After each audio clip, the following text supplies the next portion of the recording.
Vous regardez Star 21 TV, les titres du journal. Le ministère des Transports passe par une investigation dans la capitale guinéenne pour recueillir l'avis des usagers sur son projet de transport maritime. On parlera santé dans cette édition. Le tabac en stupéfiant consommé par de nombreuses personnes. Quel effet donc du tabagisme chez la femme enceinte? Élément de réponse dans ce journal. Nous irons ensuite en Éthiopie avec cette triste nouvelle. Il s'agit du crash d'un appareil de la compagnie Ethiopian Airlines survenu hier dimanche et qui a fait 157 morts. Les explications, c'est également dans ce 21h. C'est tout pour les titres. Une fois encore, bienvenue à tous.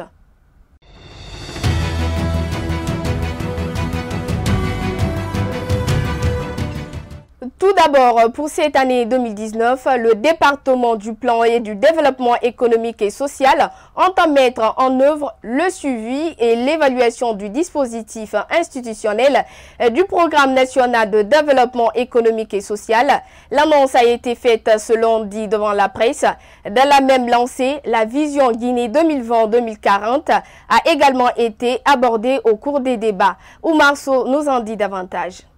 Plusieurs réformes sont annoncées cette année par la ministre du Plan et du Développement économique et social. À cet effet, selon Kane Diallo, l'accent sera mis sur des actions concrètes. L'animation du dispositif de suivi et évaluation du PNDS, avec la prise de l'arrêté relatif à ce dispositif et la création du secrétariat technique du PNDS, les conditions institutionnelles sont réunies pour mettre en œuvre au cours de l'année 2019, le mécanisme de revue prévu dans le PNDS. À en croire la responsable du plan, 2 revues semestrielles seront organisées cette année. Ces revues permettront au gouvernement de concert avec les partenaires techniques et financiers, ainsi que la société civile et partenaires privés, de dresser le bilan 2018 du PNDS. Des travaux qui se poursuivront en novembre avec la programmation des actions prioritaires pour 2020. Au cours de l'année 2019.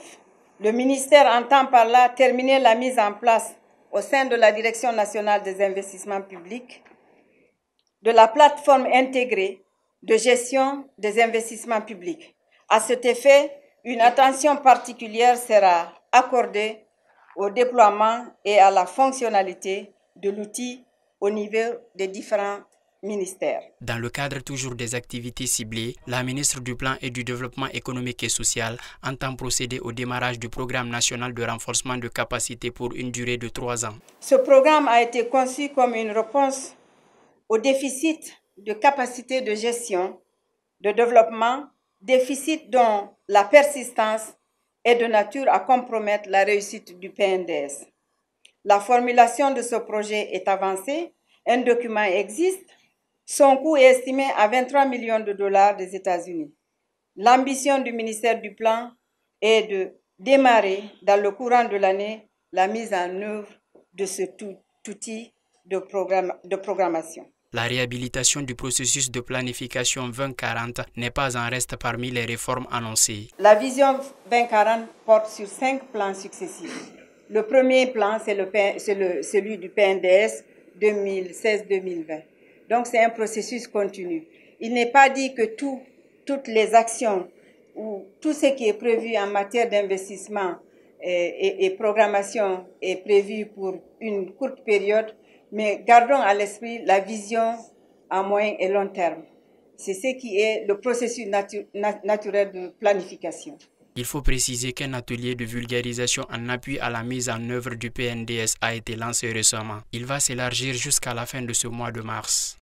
On poursuit cette édition avec cet accident qui a eu lieu hier dimanche sur la route nationale numéro 3 entre Tanene et Bofa, précisément au village Yenia. Selon les témoignages reçus, une voiture personnelle a percuté l'arrière d'un camion stationné aux abords de la chaussée. Je vous propose de suivre un témoin de l'accident joint au téléphone. Hier nuit à 20h30, moi je quittais Bokeh pour Conakry. Donc il y avait 2 voitures derrière moi, un Peugeot qui était derrière moi directement et un autre Renault qui était derrière lui aussi. Arrivé dans un village Yenia, les 2 chauffeurs klaxonnaient pour qu'ils passent. Mais comme moi, d'habitude la nuit, je roule sur 10-80. Donc, j'ai fait clignotant à droite pour qu'il passe. Ça n'a même pas fait 1 minute. Le deuxième a tapé le coffre du premier véhicule. Donc, il y avait un camion qui était garé devant. Moi-même, je n'avais pas vu ce camion parce qu'il n'y avait pas de signal, il n'y avait pas de feu rouge ni rien. Il n'y avait personne derrière. Donc, le premier est rentré sur le camion. Et puis, 4 morts, dont 2 complètement brûlés et des blessés graves. C'est le bilan de cet accident de la circulation. La collision a provoqué un feu qui a calciné le véhicule. Suivez encore ce témoin. On a essayé de faire sortir cette personne. On a fait sortir une dame qui s'appelle Assatou Lapi. Elle avait déjà rendu l'âme. Et un vieux encore, lui aussi, il avait déjà rendu l'âme. On a tiré la troisième personne, il remuait sa main, mais il respirait juste après 20 à 25 secondes comme ça. Là. Après ça, on a appelé les villageois de Yenia. On a emprunté les picages, haches et autres là. On a cassé la porte du chauffeur. Donc, cette porte du chauffeur, maintenant, on a fait sortir le chauffeur. Il parlait, mais tous ses 2 pieds étaient cassés. J'ai fait sortir l'extincteur. J'ai tenté, mais le feu a pris la voiture, le premier véhicule qui était sur le camion. Donc, il y avait 2 personnes dedans. On a utilisé le sable. On n'a pas pu. Donc, ces 2 personnes ont été brûlées à vif.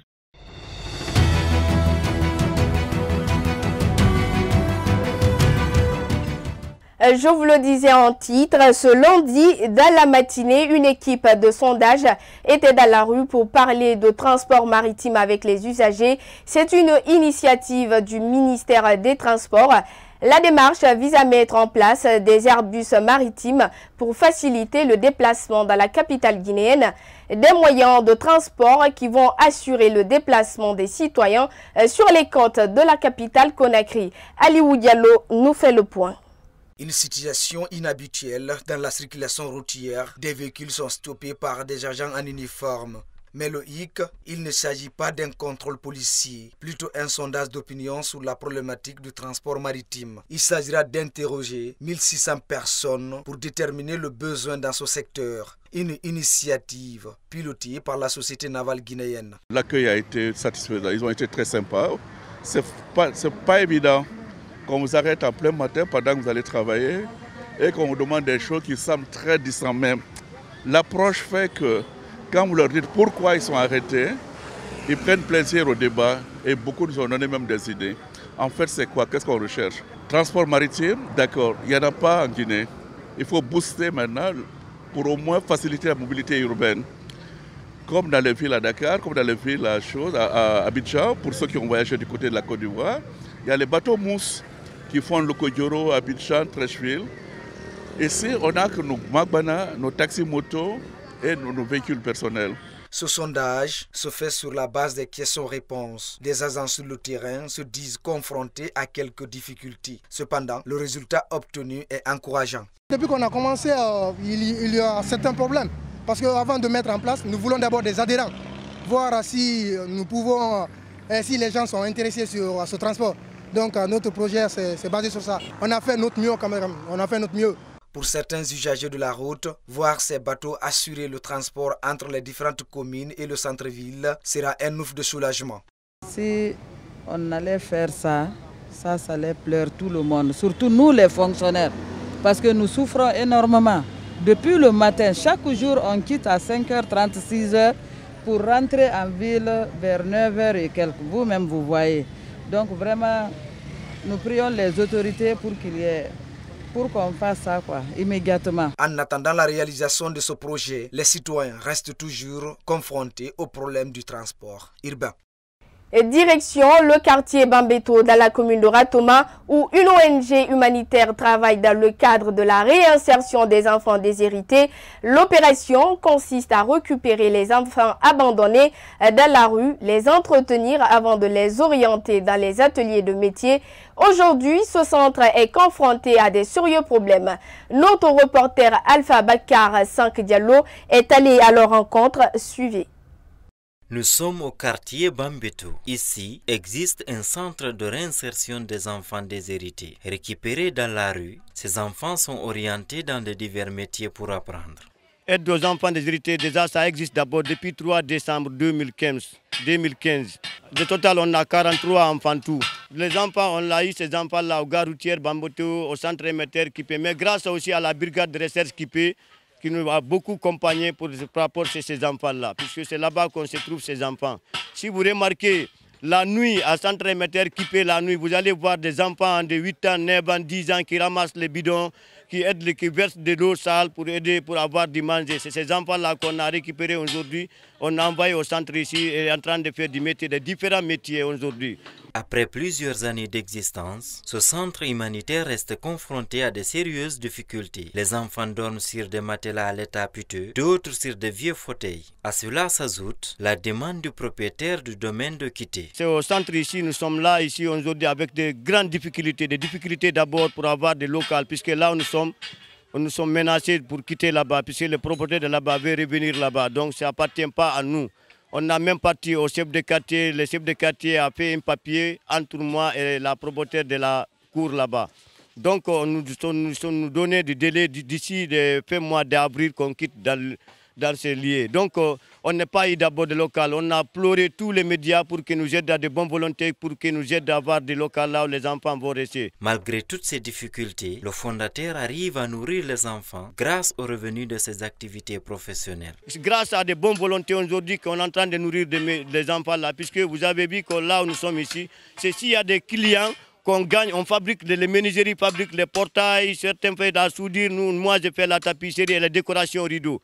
Toute personne qui veut faire de l'humanitaire avec des aides aux enfants déshérités, ils pouvaient nous contacter, nous donner du travail, soit si tu as un salon à réparer, ou bien un salon à faire, ou bien un portail en fer, ou bien un portail en bois, tu nous donnes du contrat pour qu'on fait, on gagne d'entrer là-bas pour nourrir les enfants. Ça aussi, c'est de l'humanitaire. Le centre lance un appel à toutes les bonnes volontés pour le secours de ces enfants déshérités.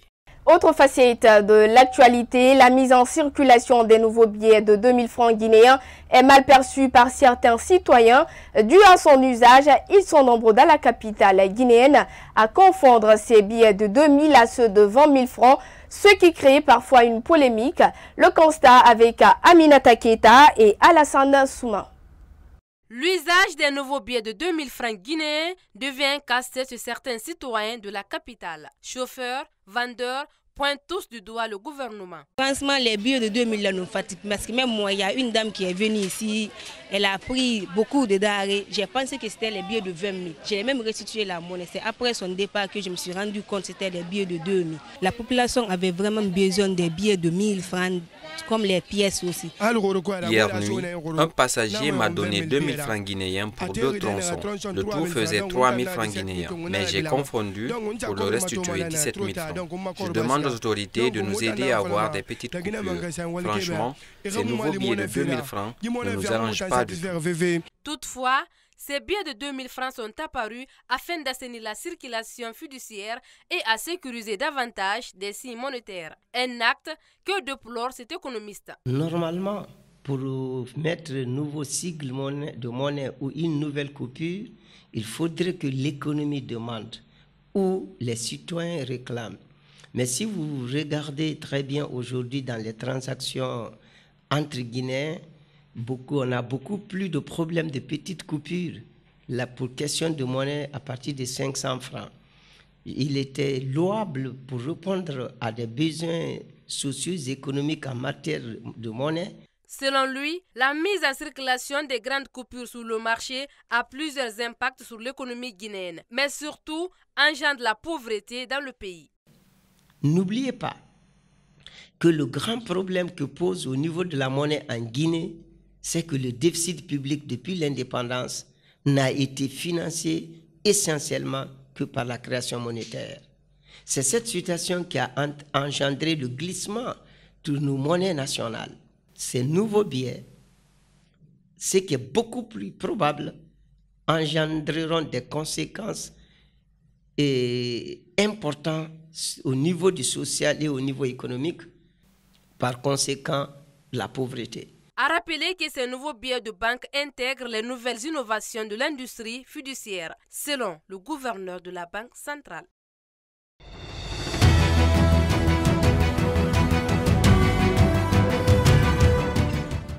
santé dans ce journal, les conséquences du tabagisme de la future mère sur le fœtus sont multiples, comme la malformation de quelques organes et des maladies pulmonaires, d'après le constat des experts. Suivez ce reportage signé Kadietou Chérif Fofana.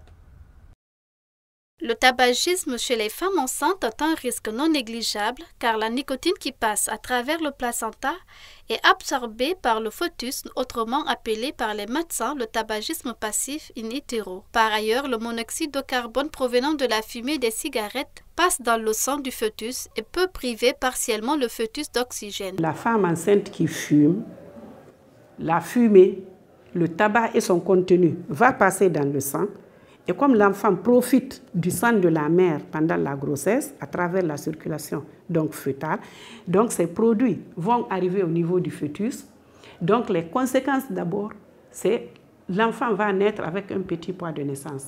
Les femmes qui fument donnent naissance à des enfants trop petits et à des enfants trop fragiles. Le tabagisme pendant la grossesse peut provoquer des malformations, notamment au niveau de la bouche, des doigts et des orteils. Les bébés de fumeuses ont tendance à avoir un poids de naissance inférieur au nouveau-né des non-fumeuses. Les bébés de fumeuses ont un risque accru de maladies pulmonaires après la naissance. Le risque de mort subite du nourrisson est plus important chez les bébés de fumeuses ou exposés au tabagisme passif. Ce qui fait que ces enfants sont généralement de faible poids de naissance et de prématurés, c'est-à-dire des enfants qui naissent avant le terme de la grossesse, ce qui les expose à ce que la plupart de ces enfants n'ont pas une survie, la majeure partie, au-delà de 5 ans. Donc, ils ont toutes les chances de mourir les 5 premières années de leur vie. Et ceux qui parviennent à s'en sortir, des enfants qui ont souvent des problèmes au niveau des études. En autre cas plus grave, chez les femmes qui prennent la pilule contraceptive, le tabagisme augmente considérablement le risque de problèmes vasculaires après l'âge de 35 ans. L'association tabac-pilule est une cause importante de mortalité chez les jeunes femmes. La pilule aussi est un autre facteur de risque de maladies cardiovasculaires. Le tabagisme est un autre facteur de risque de maladies cardiovasculaires. Donc si aujourd'hui, la femme, c'est-à-dire que, je donne un exemple, à supposer qu'elle était exposée et que peut-être dans 5 ans, elle est exposée à faire une maladie cardiovasculaire ou une complication cardiovasculaire alors qu'elle ne fume pas, si elle fume, le risque est multiplié par 2 ou 3 et le temps est réduit. L'exposition à la fumée secondaire a lieu dans tous les endroits où le tabac est fumé, domicile, lieu de travail, espace public. D'après l'OMS, quelques 700 millions d'enfants, soit presque la moitié du monde, respirent de l'air pollué par la fumée du tabac, en particulier à leur domicile.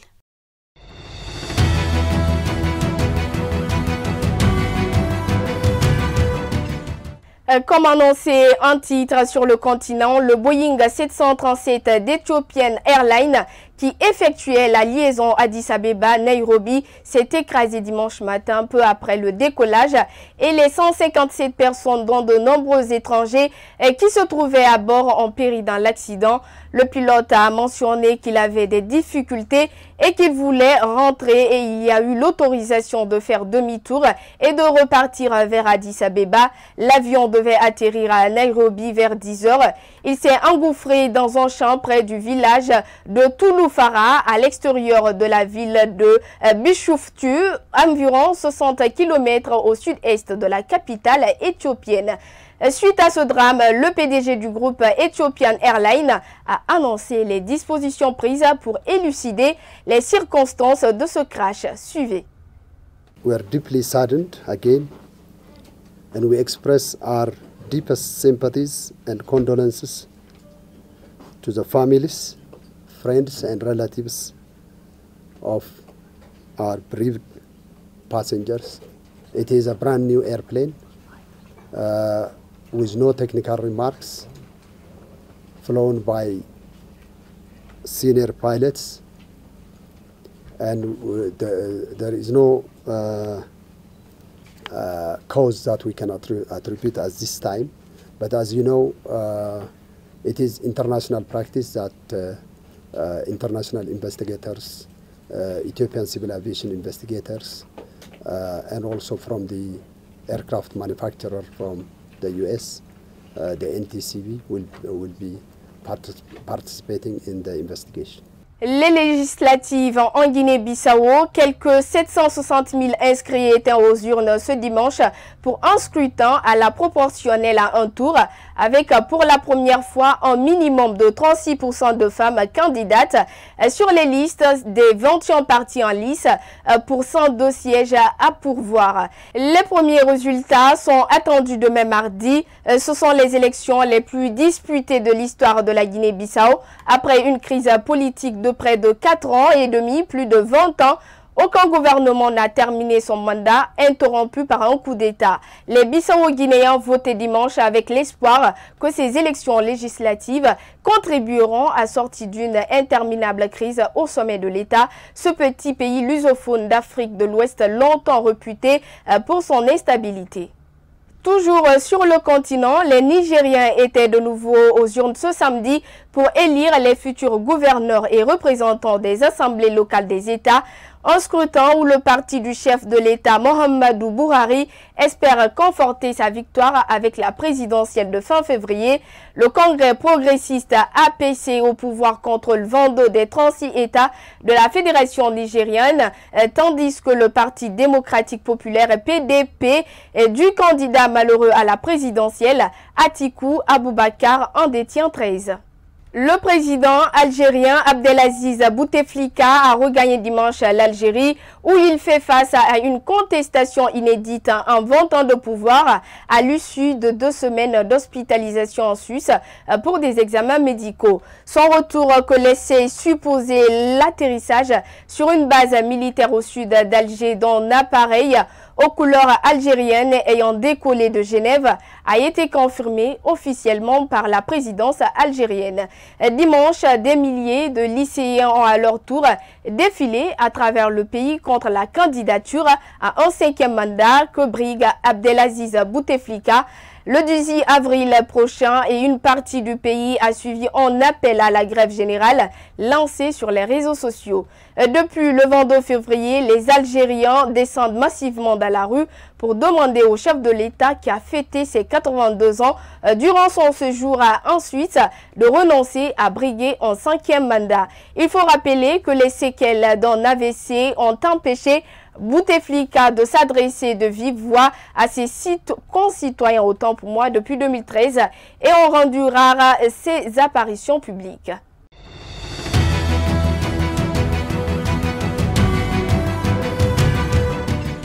En Inde, dans l'état d'Assam, chaque année, les habitants de cette localité célèbrent le Bihu. Ce festival, célébré en 3 étapes, est lié aux saisons et aux cultures agricoles. Il est fêté dans tout le pays et par sa communauté vivant à l'étranger. Salimatou Diallo nous signe ce reportage. Des centaines de villageois participent à une pêche dans un lac de l'état d'Assam au nord-est de l'Inde à l'occasion de la fête des moissons. Ce festival appelé Bihu n'est pas seulement un festival d'Assam, c'est l'identité et la fierté du peuple assamais. Les habitants de cette localité de l'Inde se font un devoir de se réunir pour célébrer les 3 types de Bihu, quelles que soient leurs activités. Parmi les 3 festivals, le Rongali Bihu est celui célébré avec beaucoup plus d'enthousiasme puisqu'il marque l'arrivée du printemps qui est la saison agricole. Pendant ce festival, les personnes de toutes les religions et croyances le célèbrent en chantant et en dansant. Le Rongali Bihu marque la nouvelle année agricole à l'avènement du temps des semis et est célébré comme la fête de joie. En prélude donc à ce festival, le peuple assamais procède à une pêche traditionnelle pour marquer les esprits des ancêtres, une manière pour eux de réunir tous les fils de la localité d'Assam. Voilà l'essentiel de cette grande édition d'information. Merci de votre aimable attention. On se quitte une nouvelle fois avec un proverbe africain. Celui qui veut du miel doit avoir le courage d'affronter les abeilles. Bonsoir.